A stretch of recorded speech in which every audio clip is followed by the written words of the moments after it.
দলীয় সংলাপ সেমিনারের সম্মানিত সভাপতি বিশিষ্ট সাংবাদিক জনাব সালেহ রহমান, আজকের এই আয়োজনের সম্মানিত প্রধান অতিথি গণপ্রজাতন্ত্রী বাংলাদেশ সরকারের মাননীয় প্রতিমন্ত্রী ব্যারিস্টার মীর মোহাম্মদ হেলাল উদ্দিন, সম্মানিত অতিথিবৃন্দ, সুধী মণ্ডলী, আসসালামু আলাইকুম ওয়া রাহমাতুল্লাহ। আসলে সময় অনেক হয়েছে, মাননীয় প্রধান অতিথি তিনিও আরেকটি অনুষ্ঠানে যাবেন। আজকের এই আয়োজন অত্যন্ত যুগোপযোগী এবং সুন্দর হয়েছে। আমি লক্ষ্য করেছি প্রধান অতিথি আপনাদের সকলের বক্তব্য তিনি নোট ডাউন করেছেন, সমস্যাগুলো চিহ্নিত করেছেন। আশা করি মাননীয় মন্ত্রীর মাধ্যমে সন্দ্বীপের যে বিরাজিত সমস্যা, হাজারো সমস্যা রয়েছে আমরাও জানি, কিন্তু সব সমস্যা একদিনেই সমাধান হবে না। তবে প্রায়োরিটি বেসিসে সে সমস্যার সমাধানগুলো থেকে আমরা যেতে পারি। তো যে কয়েকটি সমস্যা আমার কাছেও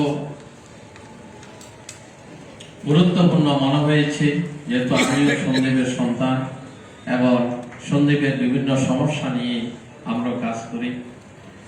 যে সন্দ্বীপের মানুষের যে যাতায়াতের সমস্যা, এটা হচ্ছে একটা মৌলিক সমস্যা। এটা দীর্ঘদিন একটা সিন্ডিকেটের মাধ্যমে এই মানুষের সন্দ্বীপের 4 লক্ষ মানুষের এই যাতায়াতের সমস্যাকে জিম্মি করে রাখা হয়েছে।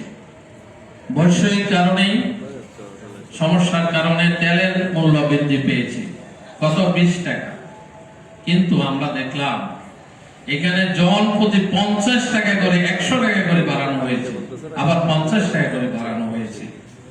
অথচ একবার টিপ দিলে খরচ হয় 1000 টাকা, কিন্তু তারা নিচ্ছে কত টাকা? এটা হচ্ছে একটা সন্দ্বীপের মানুষকে জিম্মি করার জন্য।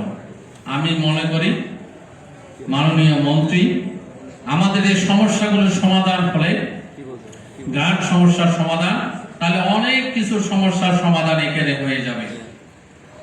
আমরা জানি যে আমাদের যে একটা ফেরি হয়েছে, এই ফেরি বন্ধ করার জন্য নানা ধরনের ষড়যন্ত্র হচ্ছে।